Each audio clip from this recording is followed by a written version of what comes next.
the most important aim of bhavana, through the practice of vipassana bhavana, is able to develop wisdom. Wisdom that realizes the true natures of conditioned phenomena, or the true natures of existence. So, in order to develop wisdoms, meditators must first be able to develop concentration. In many discourses of Buddha, the Buddha say, develop concentration. One who is concentrated understands things as they really are. And in this practice of vipassana bhavana, concentration is developed. Concentration becomes deeper and deeper, because meditators are able to develop mindfulness constantly, continuously, from one moment to next moment, or from one phenomenon to next phenomenon. So meditators have to understand correctly the way to develop mindfulness. How to cultivate mindfulness that leads to the attainment of deep concentration and able to realize the true nature of a conditioned phenomena, or the true nature of existence. In order to develop wisdoms,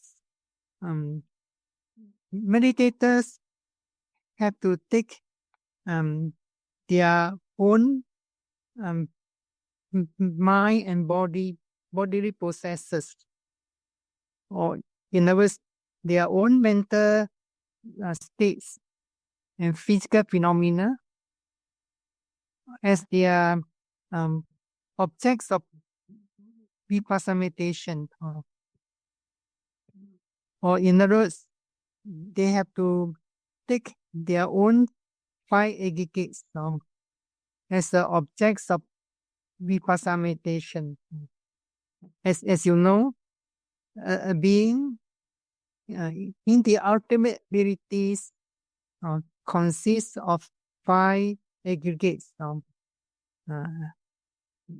The five aggregates are aggregate of materiality, or in Rupa, in Pali, is Rupa Khanda, or aggregate of feeling or sensation, or Vedana Khanda, aggregate of perception, Sanya Khanda, aggregates of mental formation, Sankhara Khanda, and aggregates of consciousness, or Vijnana Khanda. So, in one of the discourses of Buddha, the Buddha say, develop concentration. One who is concentrated understand things as they really are. So, what does one understand as it really is?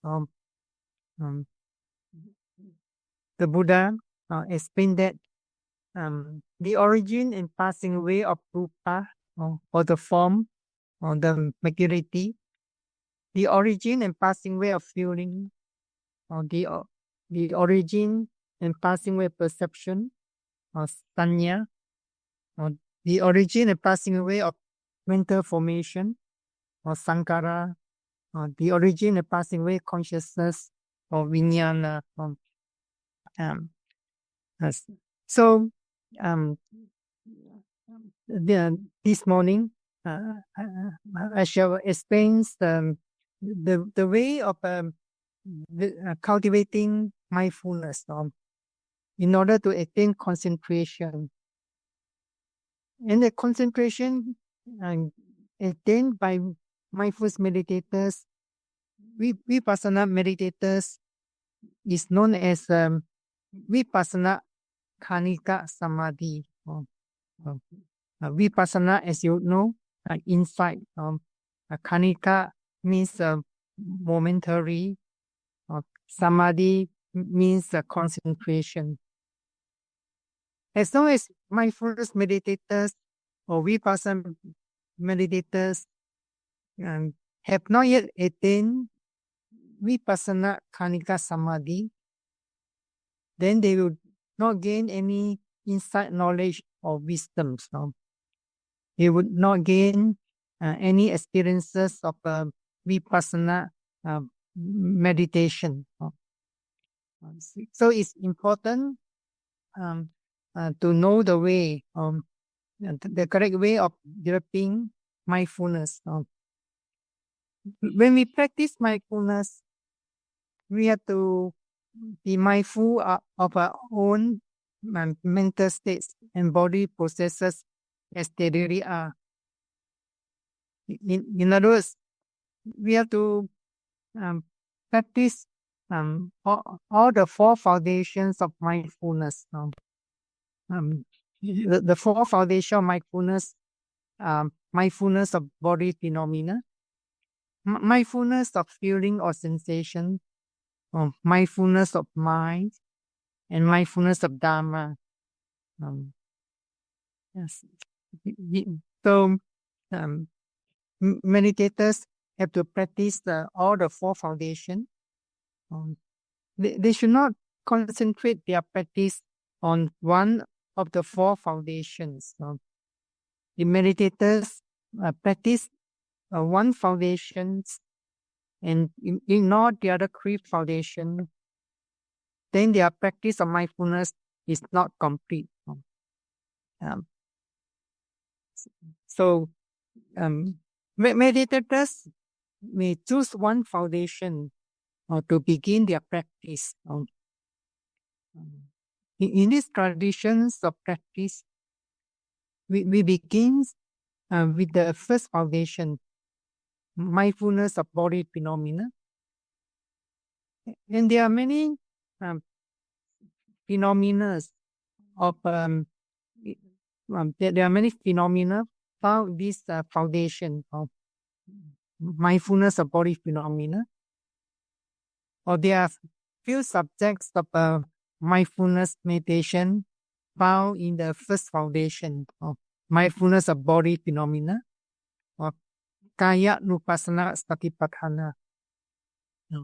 And one of the subjects of mindfulness meditation in this foundation is mindfulness of four material elements. As you know, the four material elements are wind element, earth element, fire element, and water elements. But we are not only mindful of these four material elements. If there are other phenomena belong to the other three foundations, for example, painful sensation. If the pain has appeared, if the pain has appeared at that moment and is very distinct, definitely our mind will notice that pain. The meditators must mindful and note that painful sensation as it really occurs. When meditators are mindful and note a process of painful sensation as it really occurs, then there's a mental state. For example, dislike has appeared. Then meditators must mindful note dislike. Or they should not ignore that mental state. So it's more important to mindful and note that mental state or dislike at that present moment. It's more important than mindful and note the painful sensation at that moment. It's because bhavana is the essence of bhavana is to cultivate the mind, to develop the mind, or in other words, to cultivate the wholesome states of mind, such as mindfulness, concentration, wisdoms. And the aim of bhavana is to attain liberation of mind, or citta vimutti. So when meditators realize that there's a mental state, for example, in this case, dislike has appeared at that moment, then meditators have to note dislike. Sometimes meditators realize there's a desire to move or to stop the sitting meditation during sitting meditation. Then they must mindful note desire. At the same time, they learn to cultivate their patience, or they learn to develop this virtue of tolerance or with the pain or with any kinds of physical discomfort. Sometimes during the practice, meditators realize that their mind is distracted by some sound or noise. So when they hear the sound, they may have to mindful note hearing. Sometimes the noise causes distractions to the practice of mindfulness. Then there's a mental state, for example, aversion has appeared. Then meditators must mindful note aversion, and so on.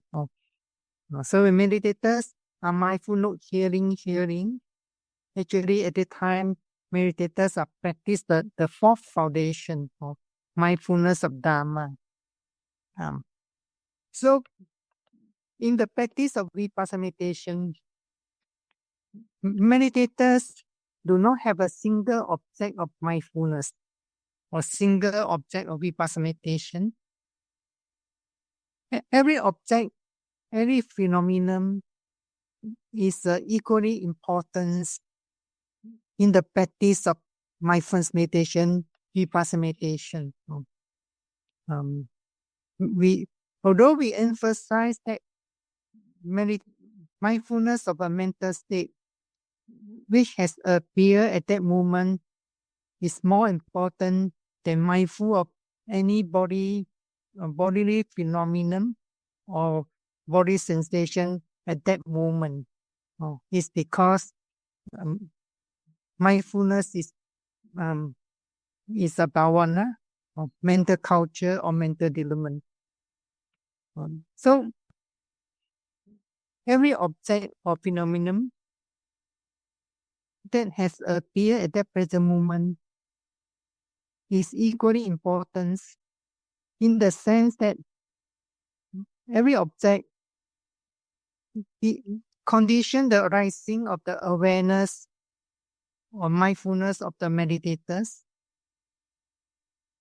That object also can become a cause for the arising of insight, knowledge, or wisdoms when meditators have attained deep concentration at that moment.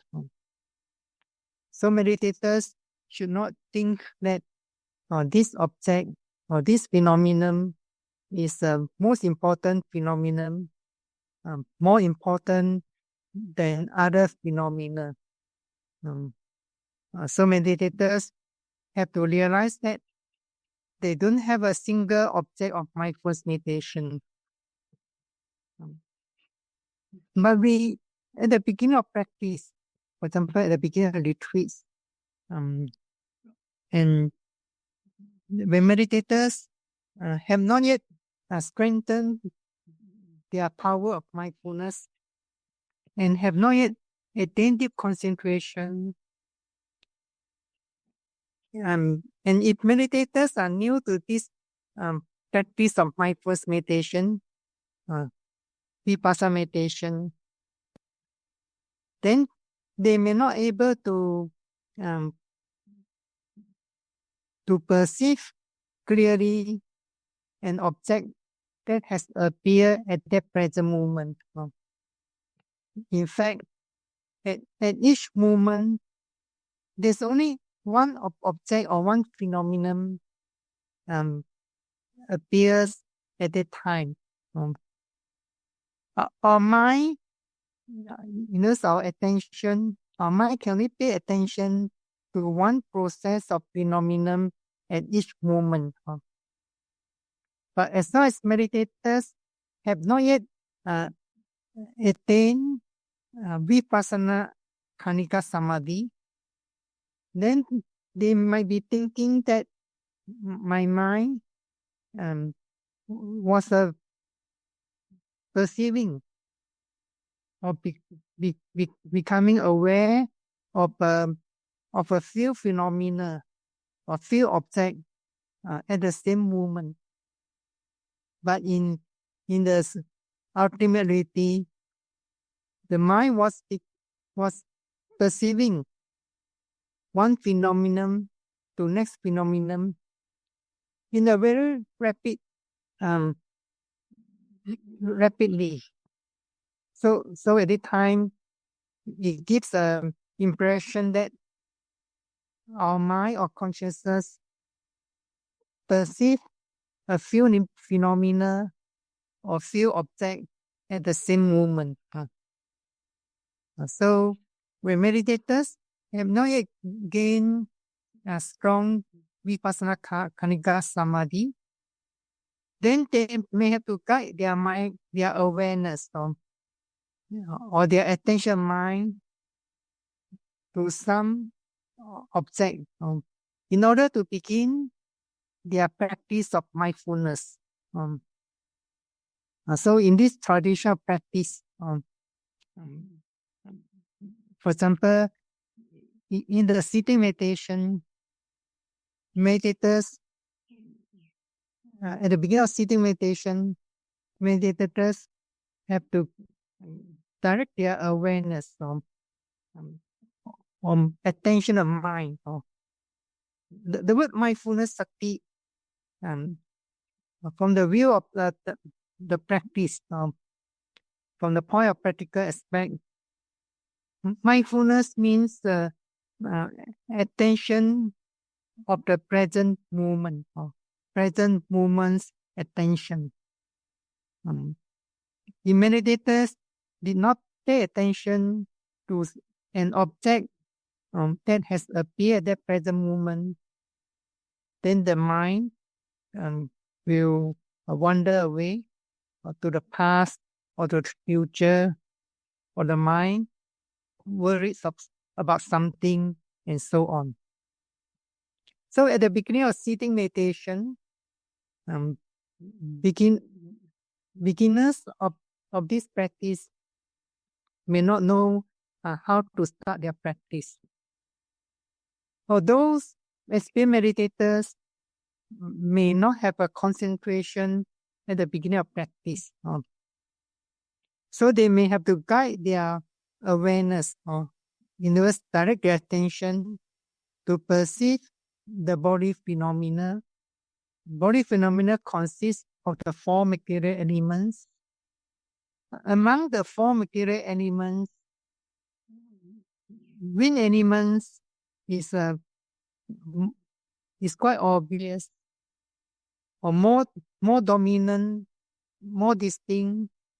This can be perceived by meditators at the beginning of practice. So meditators have to direct their attention mind to perceive the movements of the abdomen. They should not focus their awareness or attention or the mind on the physical abdomen. Abdomen is merely a concept. Movements is one of the ultimate realities. In this practice, mindfulness meditation, we want to realize the true natures of ultimate realities, Paramatha Dhamma, in order to develop wisdom and in order to attain enlightenment eventually. So meditators have to learn to direct their awareness to perceive the movements of the abdomen. They do not focus their attention or awareness on the physical abdomen.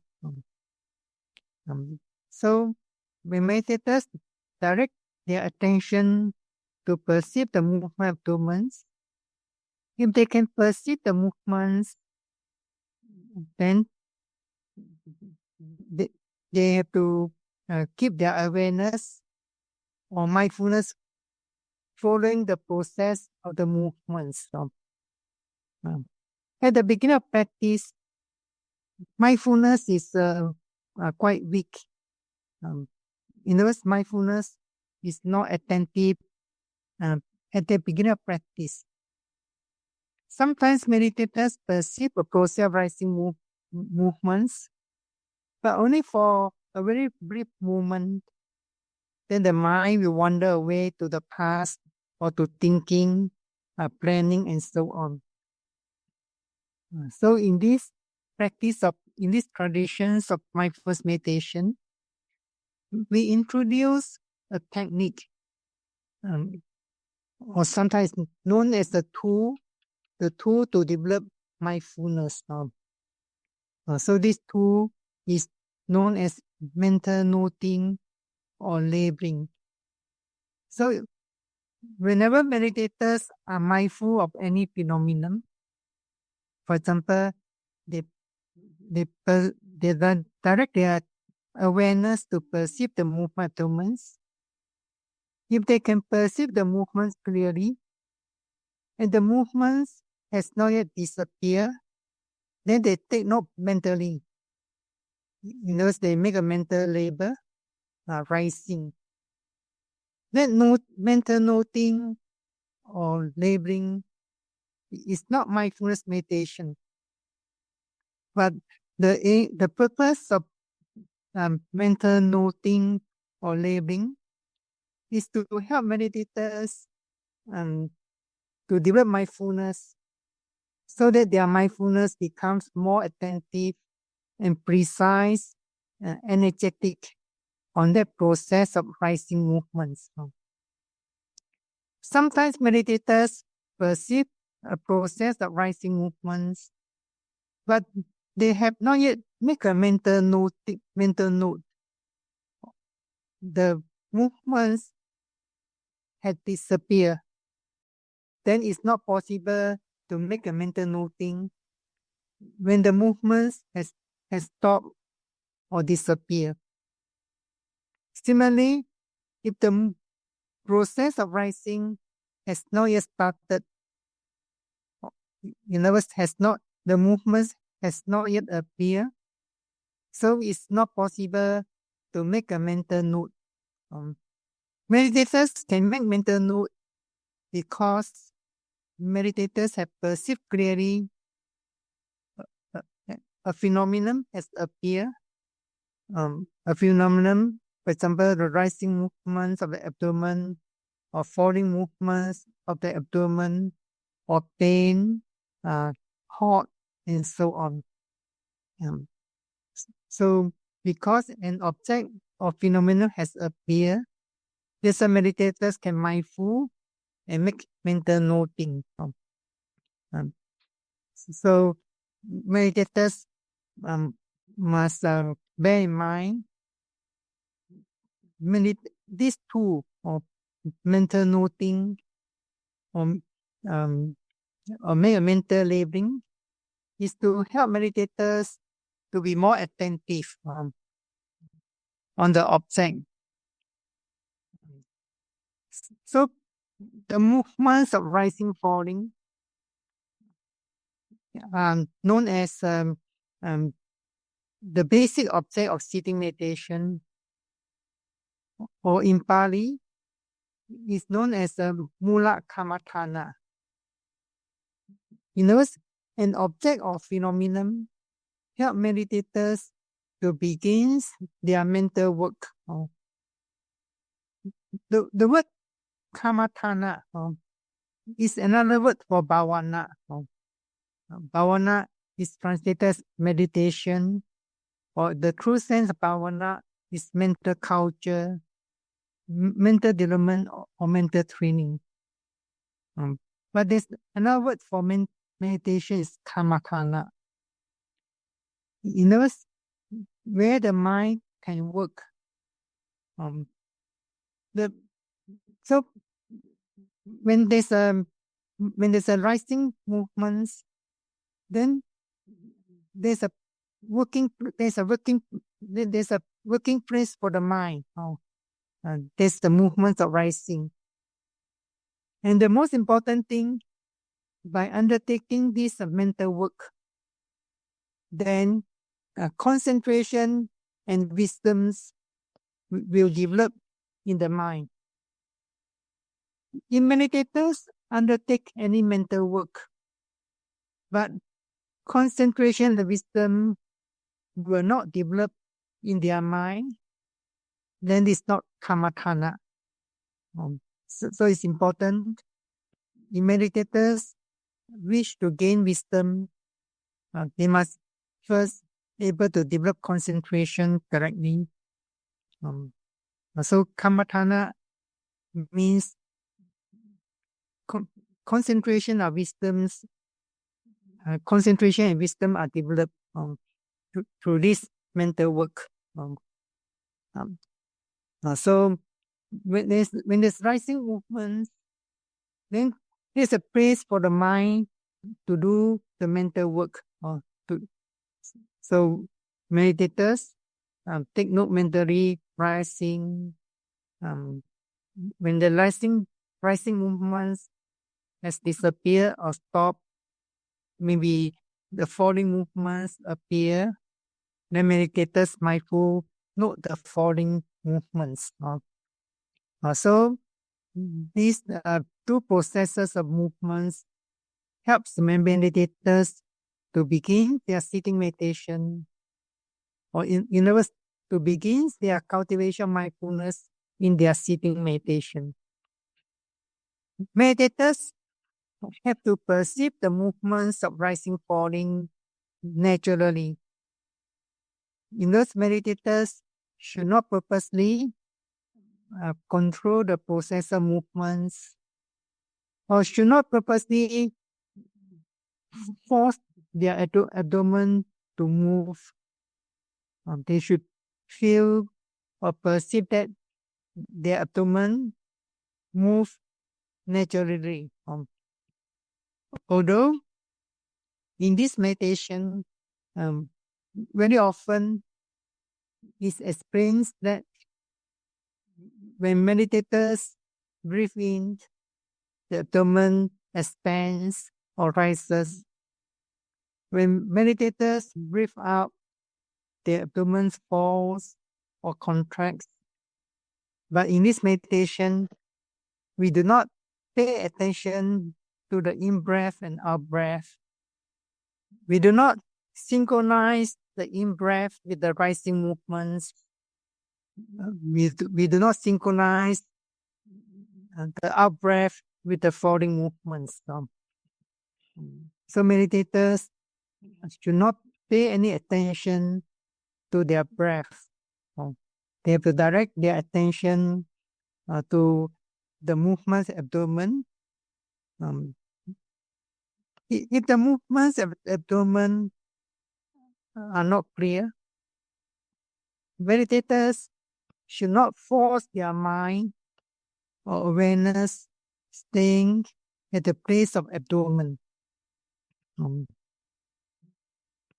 So if meditators force their mind to stay at the abdomen, or they make a strong effort to search for it, then this is not the way of practicing mindfulness. If the movements is not clear, or meditators could not perceive any movements at all, then they have alternative. The alternative of mindful of the rising falling movements, because there's no movements, or the movements is not clear at all, meditators may be mindful of their sitting postures. They may know it twice, sitting. Then they may mindful of the two clear contexts. For example, the meditators place their hand on the knee. Then there's a contact on the left, and there's another contact on the right. So meditators may note, for example, the contact of their left hand with the knee. Note it as touching. Then they mindful the contact on the right side. Note it as touching. Then they direct their awareness back to the sitting posture. Sitting. Be aware of the first contact chosen by the meditators. Touching. Then the second one, touching. So meditators have to make their mind working. It's because at the beginning of practice, mindfulness is weak and concentration is not developed. Meditators have to guide their mind to do this mental work. So movements of the abdomen, rising and falling movements. The alternative sitting postures and two contacts or two touching places help meditators to begin their practice of mindfulness. When meditators are mindful, one of the Mula Kammatthana, sometimes some books translated Mula Kammatthana as the basic object or primary object. So the word primary means at the beginning. The object that meditators can be taken, the object that can be taken by meditators at the beginning of practice. So when meditators are mindful of one basic object, one of the basic objects, then they realize that there's another stronger object or sensation has appeared. For example, pain. If the pain is very obvious, very distinct, definitely the mind will notice it. Then meditators have to note the pain. They should not pull the mind back to the basic objects, sitting meditation. The meditators pull their mind back to note the rising movements, falling movements, or sitting postures, or the touching. Then meditators are not practicing mindfulness meditation correctly. So the guidelines of the mindfulness meditation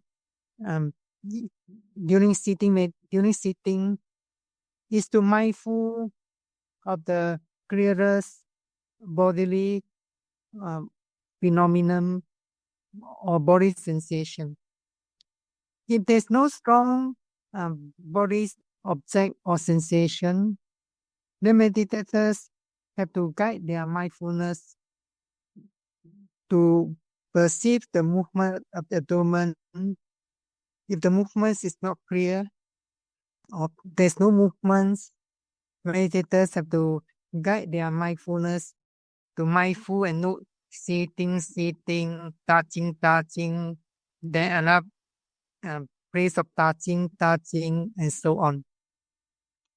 Whenever meditators are mindful of a body object or sensation, then they realize that the mind was thinking something at that moment, or they feel sleepy, or they feel the mind is not clear or sluggish. Then meditators have to mindful note that mental state as soon as possible.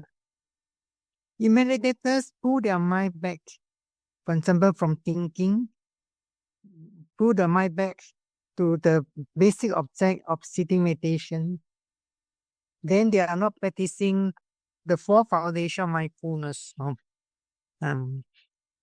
So if there's a thinking, it's important to mindful note the thinking.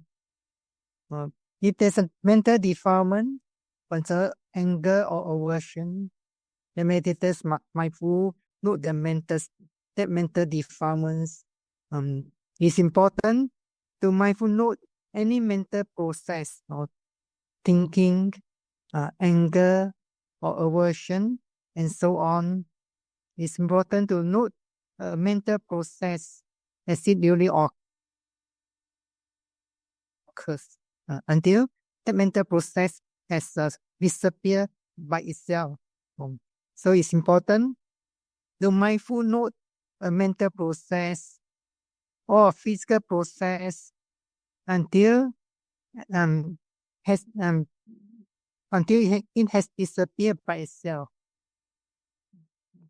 When there's a thinking, meditators do not purposely stop the thinking or cut off the thinking. So the guideline of the practice is very straightforward. In other words, meditators have to mindful of every phenomenon as it usually occurs. And when they are able to make a mental note, then meditators make a mental note.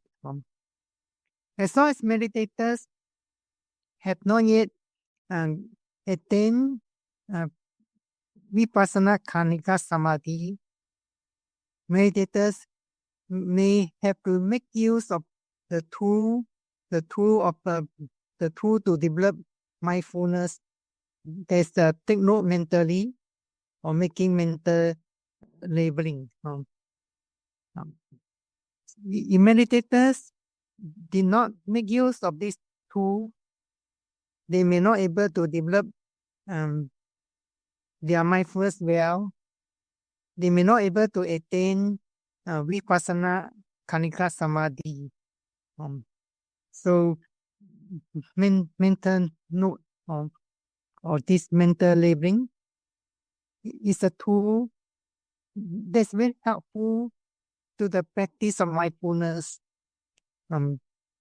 So meditators should make use of this mental noting, labeling wisely.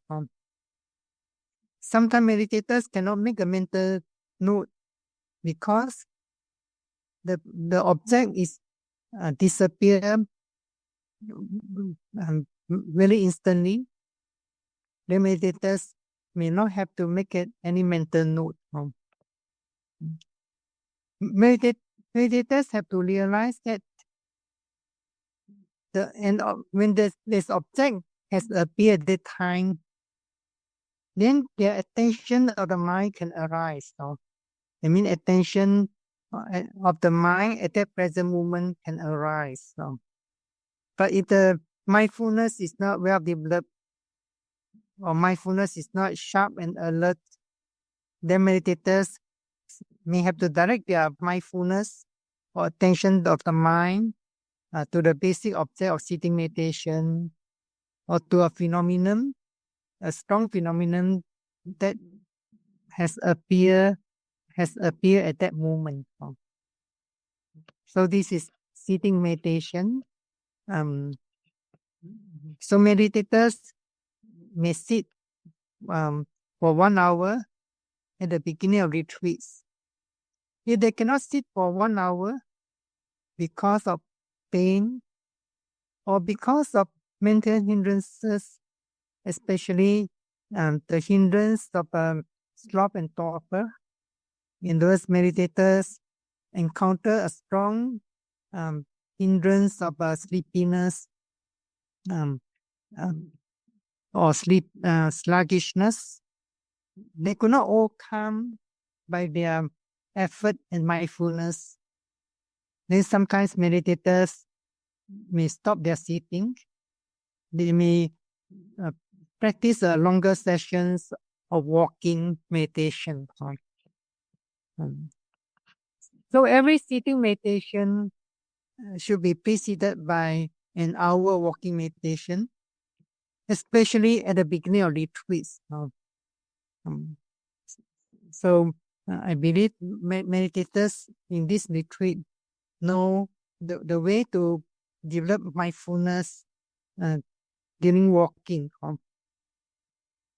Meditators also need to perceive the movements with the left foot, right, and then they can mindful and know it. They should not purposely control the process of the step in order to know it accurately. For example, sometimes some meditators they focus their attention or awareness at their heel. Then they only begin to move and know it as left and right.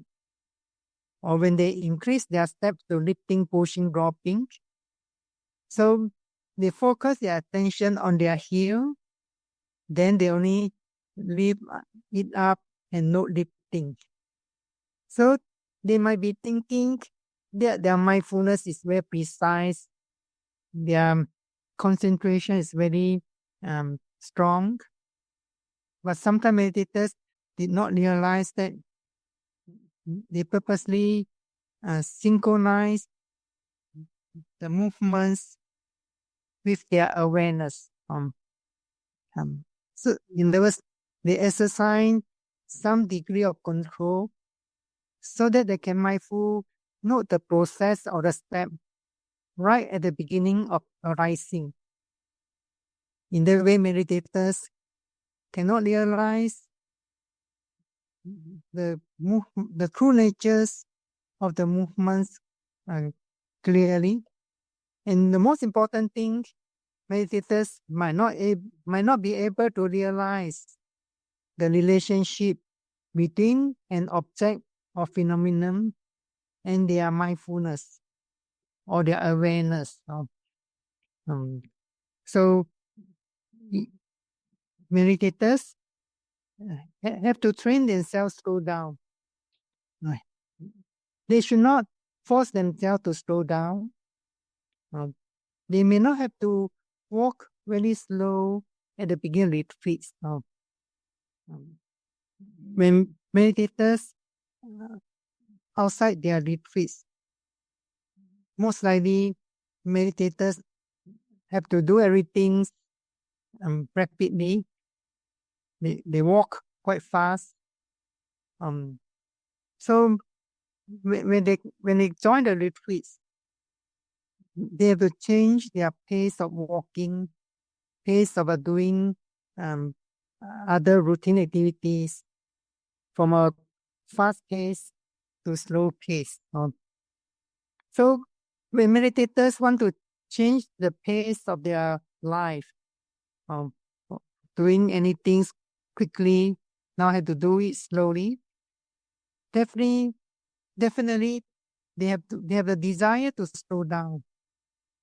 They may have the desire to control their movements so that everything will move slowly.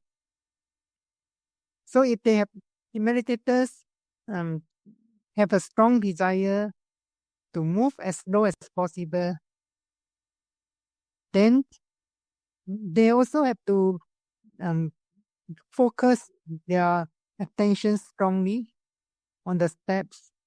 They have to make a mental note and so on.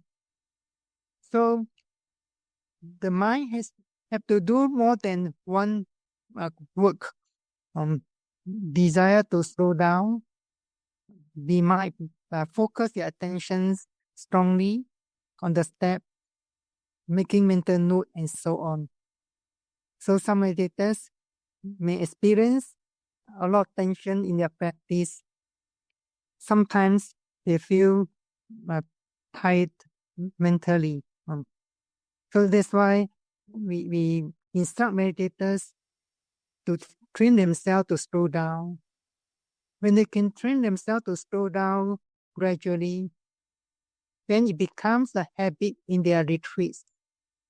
They may not feel much tension or tired while they slow down their movements, their routine activities gradually. So meditators at first have to mindful of the step left and right about 15 minutes based on inner clock. Meditators always look at the time or their clock. They may not able to practice well because their practice is there's a constraints of their practice because of the time. They are very concerned of the timing, 15 minutes or 20 minutes and so on. When meditators at the beginning of when meditators stand at one end walking path, they may have to mindful note standing about 5 to 10 times. Meditators mindful of standing and note standing. They do not have to do any scanning of the body, scanning of the postures, whether the standing postures or sitting postures is not mindfulness. So meditators just merely be aware of standing and know it as standing about 5 to 10 times. They should not use the technique of scanning the body. They do not focus their attention, for example, at the touching of both feet with the floor. They just learn to be aware their standing postures as standing. Or then they only begin to walk left, right. Every step should not be too long nor too short. During walking, the movements of the feet, left, right, lifting, pushing, dropping, meditators may not have to mindful note lifting, dropping. Meditator may skip this process of noting lifting, dropping. Is because the way of walking and noting lifting, dropping is not a natural way of walking. Meditators lift up their foot, then they have to push their foot forward, put it down in order to complete our steps. So lifting, pushing, dropping. When meditators reach the other end of walking path, they are the mindful note standing 5 to 10 times. They do not have to mindful stopping. As soon as they stop at the end walking path, they quickly mindful note standing about 5 to 10 times. Then turn slowly, turning. After turning their body, facing the direction they came, they mindful note standing 5 to 10 times, and start to walk again. So all these processor movements, standing postures, turning movement body are the basic objects of walking meditation. During walking meditation, meditators may have to mindful of these processor movements, standing postures, constantly, continuously. If there's another stronger object, for example, sometimes meditators feel aching on their legs. If that aching sensation is very strong, then meditators may have to stop walking. No aching. When the aching has subsided or it becomes unclear, not strong anymore, then meditators may resume their walking. And During walking meditation, it's also important to mindful, note the mental states. For example, thinking, planning, feeling the mind is sluggish, or the mind is reluctant to mindful and note the movements and so on.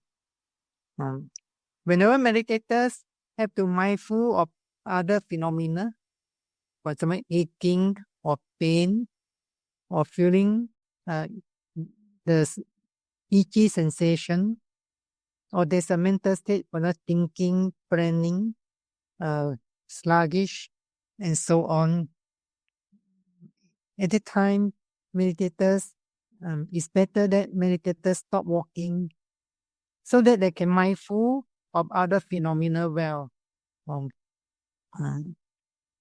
So this walking meditation, at their walking meditation, it's important to carry forward the mindfulness and concentration that meditators have developed in their walking meditation.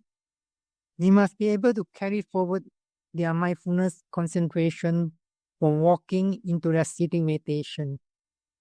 You notice when there's change of postures, there are four postures in meditation: sitting, walking, standing, and reclining or lying meditation. When there's a change of postures, meditators should not relax themselves. They should keep on mindful whatever processes or movements involved in the change of postures from walking into sitting. If they want to pay homage to the Buddha, they also mindful of every process movements, such the folding the palm. At the time, it's better to move, to do one process at each movement. The meditators lift up both hands at the same time when they want to fold their palm. Then they could not develop a focused mindfulness now when there are two processor movements were happening at the same moment. But if meditators lift up the hand one after another, then shall be able to develop more focused mindfulness on one process of movements. So movements should be perceived, not the physical hand or the physical arm. So meditators should not focus their attention on their arms when they want to fold they want to fold their palm. During walking meditation, they do not focus their awareness attention on their feet or either below or above. They train their mindfulness to perceive the movements. Movements is one of the ultimalities that can only be known or perceived by mindfulness, by the mind. The meditators focus their attention strongly on their physical feet, then they may not able to perceive the movements so clearly. Constant and conscious mindfulness is an important factor to make progress in the practice of mindfulness. So during retreats, meditators also learn to mindful of their daily routine activities, such as eating your breakfast, lunch. When you walk back to your room, you walk back to the meditation hall, you should mindful at least left, right. Whenever you can do something slower, then you should do it slower and know a process of movements. At the beginning retreats, you may note about 3 times and so on. So when meditators practice intensively in a retreat center, sometimes they may not able to do their routine activities very slow. For example, taking shower, washing their face, and so on. Or when the place and time are not suitable to to the meditators to do something very slow. Then at the times, they just learn to do it slightly slower than at home. And they learn to practice general awareness or general mindfulness. But whenever they can slow down very much, for example, paying homage to the Buddha, so at the times, meditators should develop momentum mindfulness. Or for example, when meditators lift up their hands, so they may not need lifting. Maybe on the first day, second day of the retreat, they need it roughly 3 times. So they should not control their movements too much. It's just note that process movements according to the experience, lifting 3 times or sometimes 2 times. So this mental noting helps meditators to develop momentum mindfulness. Meditators must perceive the movements, for example, lifting, then not lifting. They process there's a process of lifting, they not lifting. They should not purposely pause the movements. Pause means they lift up, they pause for a while, then they lift again, pause again. Or they should not purposely pause the movements. They should lift up the movements slowly, naturally, and note the movements about 3 times. So when they could slow down and various processor movements day by day, then they shall be able to increase their mental noting gradually. Then they may come to realize that a process movement is not a single process. It's not a long process movement. It consists of a series of broken processor movements and so on. So in that way, the realization of the true natures of the movements and the true nature of other phenomena, for example, impermanence, will become clearer and clearer to the experience of meditators. So only by realizing the true natures of the mental and physical phenomena through personal experience or direct experience, then that realization will lead to the arising of wisdom or insight knowledge. So that wisdom or insight knowledge, which is gained by the meditators from their personal experience, will overcome their mental deformance gradually. Meditators can attain the supramundane knowledge, for example, the path knowledge. For example, the first path of knowledge, first stage of path knowledge, will uproot DT, the wrong view of self, and doubt of vicikicca. So the meditators have to gain the wisdoms through the practice mindfulness. So this wisdom is gained through personal experience. This wisdom is not gained by hearing from others or by reading the books on vipassana meditation or through one's own logical thinking and so on. So that's why the Buddha said this Dharma can only be realized through direct knowledge. Direct knowledge means it should be gained through direct experience or personal experience. So this direct knowledge refers to the knowledge of impermanence, anicca, dukkha, unsatisfactory, anatta, not self or non-self. So through this realization of the true natures of existence, that realization will overcome the mental deformance gradually, and Finally, when meditators attain the supramundane knowledge, for example, the path knowledge will remove the roots of defilements completely. So this is the aim of the practice of vipassana meditation or mindfulness meditation.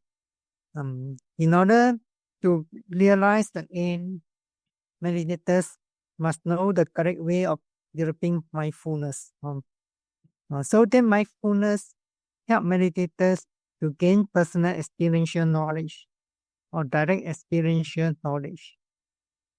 In other words, when meditators guide their mindfulness or pay attention to a process of phenomenon, for example, painful sensation that was felt by meditators.